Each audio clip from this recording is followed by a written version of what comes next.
universally respected. He would tolerate no disobedience, being an absolute monarch. But since he was a kindly man, all his commands were reasonable. If I were to command, he would often say, if I were to command a general to turn into a seagull, and if the general did not obey, that would not be the general's fault, it would be mine. May I sit down? The little prince timidly inquired. I command you to sit down, the king replied, majestically gathering up a fold of his ermine robe.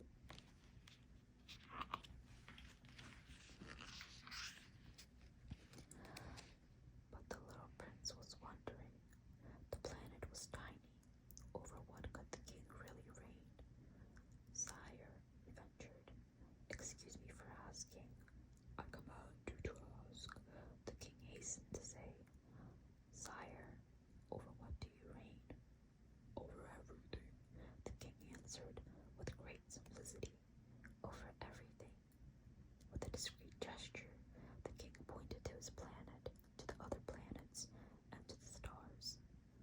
Over all that, asked the little prince. Over all that, the king answered. For not only was he an absolute monarch, but a universal monarch as well. And do the stars obey you? Of course, the king replied. They obey immediately. I tolerate no insubordination. Such power amazed the little prince. If he had wielded it himself, he could have watched not 44, but 72, or even 100, even 200 sunsets on the same day without ever having to move his chair. And since he was feeling rather sad on account of remembering his own little planet, which he had forsaken, he ventured to ask a favor of the king. I'd like to see a sunset. Do me a favor, your majesty. Command the sun to set. If I commanded a general to fly from one flower to the next like a butterfly, or to write a tragedy, or to turn into a seagull, and if the general did not carry out my command, which of us would be in the wrong, the general or me? You would be, said the little prince, quite firmly. Exactly. One must command from each what each can perform, the king went on.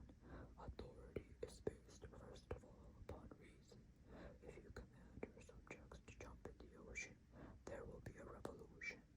I am entitled to command obedience because my orders are reasonable. Then, my son said, insisted the little prince, would never let go of a question once he had asked it. You shall have your sunset. I shall command it, but I shall wait, according to my science of government, until conditions are favorable. And when will that be? Inquired the little prince. Well, replied the king, first consulting a large calendar. Well, that will be around. That will be tonight around 7:40, and you'll see how well I am obeyed. The little prince yawned. He was regretting his lost sunset, and besides, he was already growing a little bored. I have nothing further to do here, he told the king. I'm going to be on my way. Do not leave, answered the king, who was so proud of having a subject. Do not leave. I shall make you my minister. A minister of what? Of justice. But there's no one here to judge. You never know, the king told him. I have not yet explored the whole of my realm. I am very old. I have no room for a carriage, and it wearies me to walk. Oh, but I've already seen for myself, said the little prince, leaning forward to glance one more time at the other side of the planet. There's no one over there either. Then you shall pass judgment on yourself, the king answered. That is the hardest thing of all. It is much harder to judge yourself than to judge others. If you succeed in judging yourself, it's because you are truly a wise man. But I can judge myself anywhere, said the little prince. I don't need to live here. Well, the king said, I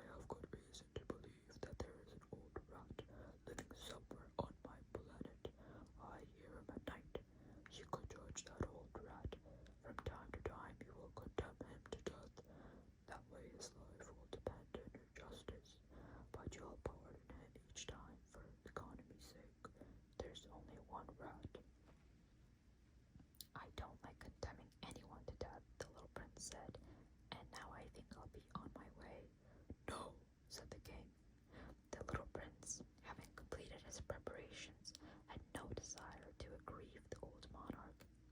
If your majesty desires to be promptly obeyed, he should give me a reasonable command. He might command me, for instance, to leave before this minute is up. It seems to me that conditions are favorable. The king having made no answer, the little prince hesitated at first, and then, with a sigh, took his leave. "I make him my ambassador," the king hastily shouted after him. He had a great air of authority. "Grown-ups are so strange," the little prince said to himself as he went on his way. The second planet was inhabited by a very vain man. "Ah, a visit from an admirer," he exclaimed when he caught sight of the little prince, still at some distance. To vain men, other people are admirers. "Hello," said the little prince. "That's a funny hat you're wearing." "It's for answering acclamations," the very vain man replied. "Unfortunately, no one ever comes this way." "Is that so?" said the little prince, who did not understand what the vain man was talking about. "Clap your hands," directed the man. The little prince clapped his hands, and the vain man tipped his head in modest acknowledgment. "This is more entertaining than the visit to the king," the little prince said to himself, and he continued clapping. The very vain man continued tipping his hat in acknowledgment. After 5 minutes of this exercise, the little prince tired of the game's monotony. "And what would make the hat fall off?" he asked. But the vain man did not hear him. Vain men never hear anything but praise. "Do you really admire me a great deal?" he asked the little prince. "What does that mean, admire?" "To admire means to acknowledge that I am the handsomest, the best dressed, the richest, and the most intelligent man on the planet. But you're the only man on your planet. Do me this favor, admire me all the same." "I admire you," said the little prince, with a little shrug of his shoulders. "But what is there about my admiration that interests you so much?" And the little prince went on his way. "Grown-ups are certainly very strange," he said to himself as he continued on his journey. The fourth planet belonged to a businessman. This person was so busy that he didn't even raise his head when the little prince arrived. "Hello," said the little prince. "Your cigarette's gone out." 3 and 2 make 5, 5 and 7, 12, 12 and 3, 15. Hello, 15 and 7, 22, 22 and 7, 28. No time to light it again. 26 and 5, 31. Phew, that amounts to 501,622,731. 500 million what? Just out there. 501 million. I don't remember. I have so much work to do. I'm a serious man. I can't be bothered with trifles. 2 and 5, 7. 501 million what? Repeated the little prince, who had never in his life let go of a question once he had asked it. The businessman raised his head. "For the 54 years I've inhabited this planet, I have been interrupted only 3 times. The first time was 22 years ago, when I was interrupted by a beetle that had fallen onto my desk from God knows where. It made a terrible noise, and I made 4 mistakes in my calculations. The second time was 11 years ago, when I was interrupted by a fit of rheumatism. I don't get enough exercise. I haven't time to take strolls. I'm a serious person. The third time is right now. Where was I? 501 million. Million what?" The businessman realized that he had no hope of being left in peace. "Oh, of those little things you sometimes see in the sky. Flies? No, those little shiny things. Bees. No, those little golden things that make lazy people daydream. Now I'm a serious person. I have no time for daydreaming." "Ah, you mean the stars?" "Yes, that's it. Stars. And what do you do with 500 million stars?" was 501,622,731. I'm a serious person, and I'm accurate. And what do you do with those stars? What do I do with them? Yes, nothing. I own them. You own the stars. Yes, but I've already seen a king who kings don't. They reign over. It's quite different. And what good does owning the stars do you? It does me the good of being rich. And what good does it do you to be rich? It lets me buy other stars if somebody discovers them. The little prince said to himself, "This man argues a little like my drunkard." Nevertheless, he asked more questions. "How can someone own the stars?" "To whom do they belong?" retorted the businessman grumpily. "I don't know. To nobody." "Then they belong to me because I thought of it first. And that's all it takes. Of course, when you find a diamond that belongs to nobody in particular, then it's yours. When you find an island that belongs to nobody in particular, it's yours. When you're the first person to have an idea, you patent it and it's yours. Now I own the stars, since no one before me ever thought of owning them." "That's true enough," the little prince said. "And what do you do with them?" "I manage them. I count them and then count them again," the businessman said. "It's difficult work, but I'm a serious person." The little prince was still not satisfied. "If I own a scarf, I can tie it around my neck and take it away. If I own a flower, I can pick it and take it away. But you can't pick the stars." "No, but I can put them in the bank." "What does that mean?"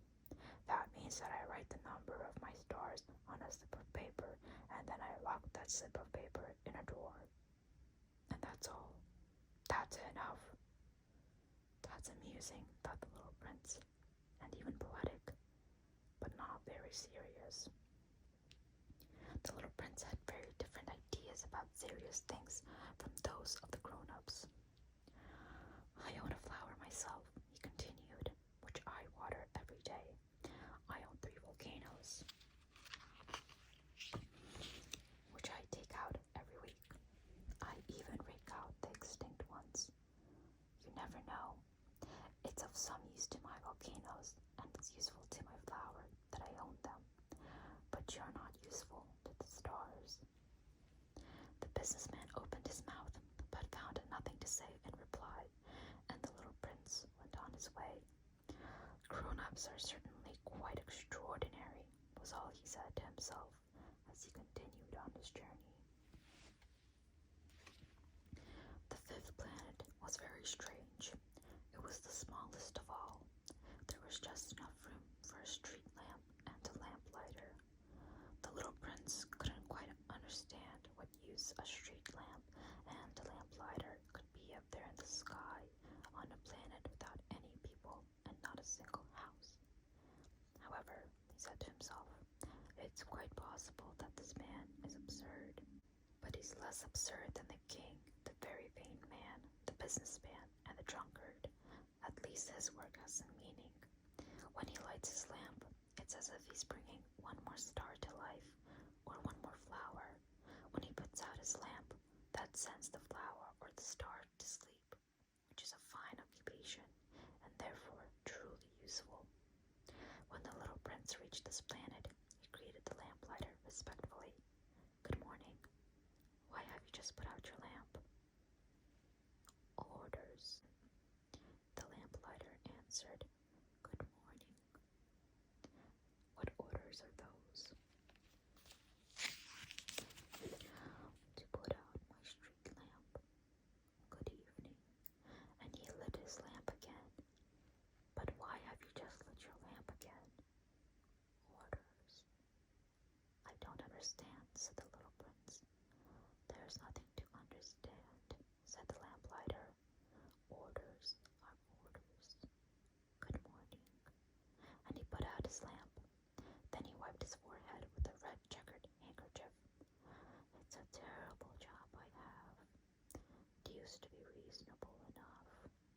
I put the lamp out mornings and lit it after dark.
was faithful to orders.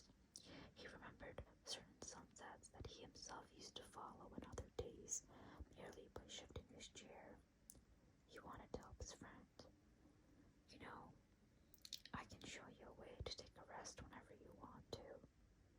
I always want to rest, the lamplighter said, for it is possible to be faithful and lazy at the same time. The little prince continued, your planet is so small that you can walk around it in 3 strides. All you have to do is walk more slowly, and you'll always be in the sun. When you want to take a rest, just walk, and the day will last as long as you want it to. What good does that do me?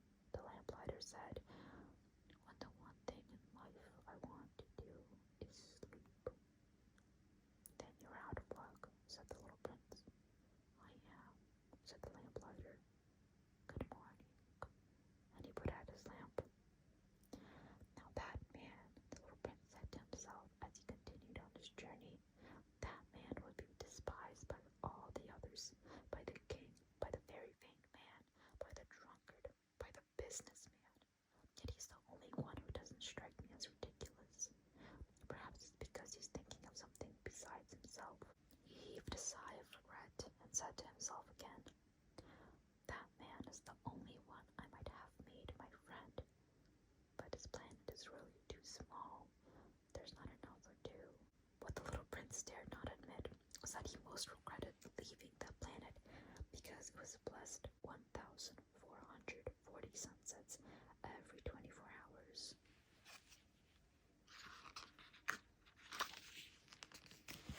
The 6th planet was 10 times bigger than the last. It was inhabited by an old gentleman who wrote enormous books. Ah, here comes an explorer, he exclaimed when he caught sight of the little prince, who was feeling a little winded and sat down on the desk. He had already traveled so much and so far.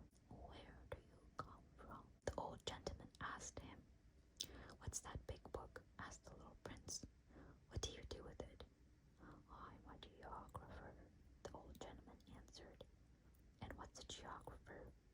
A scholar who knows where the seas are, and the rivers, the cities, the mountains, and the deserts. That is very interesting, the little prince said. Here at last is someone who has a real profession, and he gazed around him at the geographer's planet. He had never seen a planet so majestic. Your planet is very beautiful, he said. Does it have any oceans? I couldn't say, said the geographer. Oh, the little prince was disappointed. And mountains? I couldn't say, said the geographer. And cities and rivers and deserts? I couldn't tell you that either, the geographer said.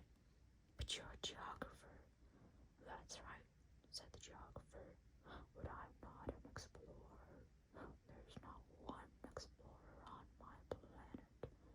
Now, a geographer doesn't go to describe deserts, rivers, mountains, seas, oceans, and deserts.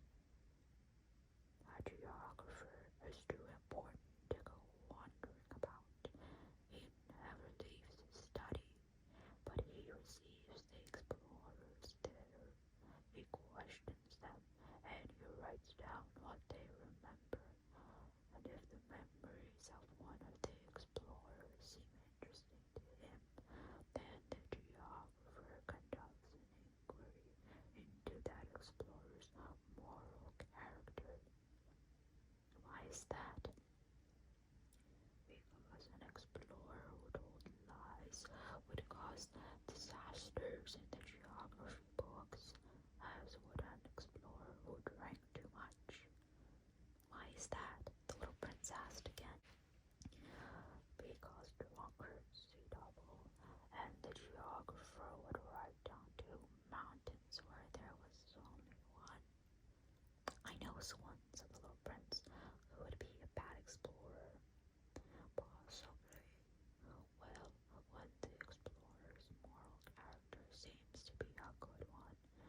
suddenly grew excited.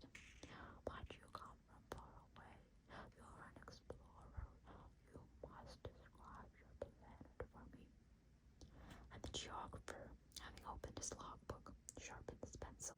Explorers' reports are first recorded in pencil. Ink is used only after proofs have been furnished. Well, said the geographer expectantly. Oh, where I live, said the little prince, is not very interesting. It's so small. I have 3 volcanoes, 2 active and 1 extinct, but you never know. You never know, said the geographer. I also have a flower. We don't record flowers, the geographer said. Why not? It's the prettiest thing. Because flowers are ephemeral. What does ephemeral mean? Geographies, said the geographer, are the finest books of all. They never go out of fashion. It is extremely rare for a mountain to change position. It is extremely rare for an ocean to be drained of its water. We write eternal things. But extinct volcanoes can come back to life, the little prince interrupted. What does ephemeral mean? Whether volcanoes are extinct or active comes down to the same thing for us, said the geographer. For us, what counts is the mountain. That doesn't change. But what does ephemeral mean? Repeated the little prince, who had never in all his life let go of a question once he had asked it. It means which is threatened by imminent disappearance.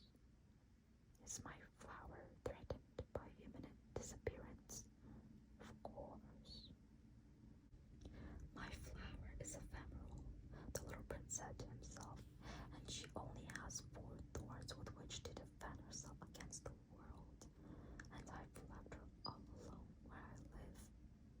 That was his first impulse of regret, but he plucked up his courage again.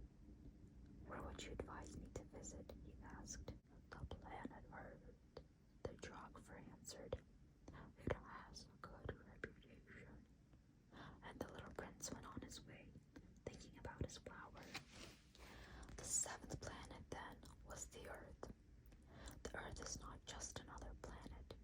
It contains 111 kings, including, of course, the African kings, 7,000 geographers, 900,000 businessmen, 7.5 million drunkards, 311 million vain men, in other words, about 2 billion grown-ups. To give you a notion of the Earth's dimensions, I can tell you that before the invention of electricity,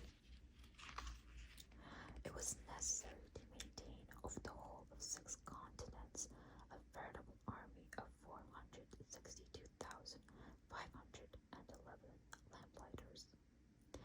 Seen from some distance, this made a splendid effect. The movements of this army were ordered like those of ballet. First came the turn of the lamplighters of New Zealand and Australia. Then these, having lit their street lamps, would go home to sleep. Then it would be the turn of the lamplighters of China and Siberia to perform their steps in the lamplighters' ballet, and then they too would vanish into the wings. Then came the turn of the lamplighters of Russia and India, then those of Africa and Europe, then those of South America and of North America, and they never missed their cues for their appearances on stage. It was awe-inspiring. Only the lamplighter of the single street lamp at the North Pole and his colleague of the single street lamp at the South Pole led carefree, idle lives. They worked twice a year. Trying to be witty leads to lying, more or less. What I just told you about the lamplighters isn't completely true, and I risk giving a false idea of our planet to those who don't know it. Men occupy very little space on Earth. If the 2 billion inhabitants of the globe were to stand close together, as they might for some big public event, they would easily fit into a city block that was 20 miles long and 20 miles wide. You could crowd all humanity onto the smallest Pacific islet. Grown-ups, of course, won't believe you. They're convinced they take up much more room. They consider themselves as important as the baobabs, so you should advise them to make their own calculations. They love numbers, and they'll enjoy it. But don't waste your time on this extra task. It's unnecessary. Trust me. So once he reached Earth, the little prince was quite surprised not to see anyone. He was beginning to fear he had come to the wrong planet when a moon-colored loop uncoiled on the sand. Good evening, the little prince said, just in case. Good evening, said the snake. What planet have I landed on? Said the little prince. On the planet Earth, in Africa, the snake replied. Ah, and are there no people on Earth? It's the desert here. There are no people in the desert. Earth is very big, said the snake. And the little prince sat down on a rock and looked up into the sky. I wonder, he said, if the stars are lit up so that each of us can find his own someday. Look at my planet. It's just overhead, but so far away. It's lovely, the snake said. What have you come to Earth for? I'm having difficulties with a flower, the little prince said. Ah, said the snake, and they were both silent. Where are the people? The little prince finally resumed the conversation. It's a little lonely in the desert. It's also lonely with people, said the snake. The little prince looked at the snake for a long time. You're a funny creature, he said at last. No thicker than a finger, but I'm more powerful than a king's finger, the snake said. The little prince smiled. You're not very powerful. You don't even have feet. You couldn't travel very far. I can take you further than a ship, the snake said. He coiled around the little prince's ankle like a golden bracelet. Anyone I touch, I send back to the land from which she came, said the snake. The snake went on. But you're innocent, and you came from a star. The little prince made no reply. I feel sorry for you, being so weak on this granite earth, said the snake. I can help you someday if you grow too sick for your planet. I can. Oh, I understand just what you mean, said the little prince. But why do you always speak in riddles? I solve them all, said the snake. And they were both silent. The little prince crossed the desert and encountered only one flower, a flower with 3 petals, a flower of no consequence. Good morning, said the little prince. Good morning, said the flower. Where are the people? The little prince inquired politely. The flower had one day seen a caravan passing. People, there are 6 or 7 of them, I believe, in existence. I caught sight of them years ago, but you never know where to find them. The wind blows them away. They have no roots, which hampers them a good deal. Goodbye, said the little prince. Goodbye, said the flower. The little prince climbed a high mountain. The only mountains he had ever known were the 3 volcanoes which came up to his knee, and he used the extinct volcano as a footstool. From a mountain as high as this one, he said to himself, I'll get a view of the whole planet and all the people on it. But he saw nothing but rocky peaks as sharp as needles. Hello, he said, just in case. Hello, hello, hello, the echo answered. Who are you? Asked the little prince. Who are you? Who are you? Who are you? The echo answered. Let's be friends. I'm lonely, he said. I'm lonely, I'm lonely, I'm lonely, the echo answered.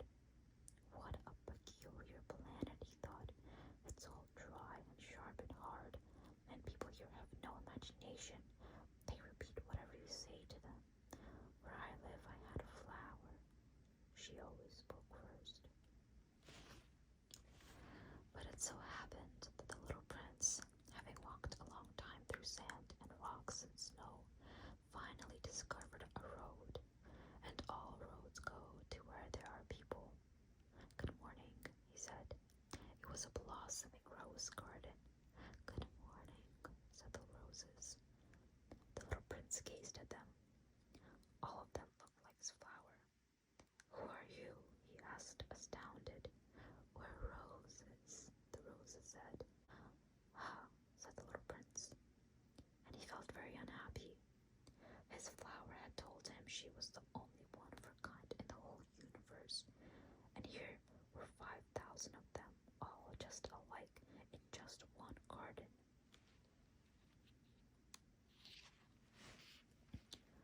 She would be very annoyed, he said to himself, if she saw this. She would cough terribly and pretend to be dying to avoid being laughed at, and I'd have to pretend to be nursing her.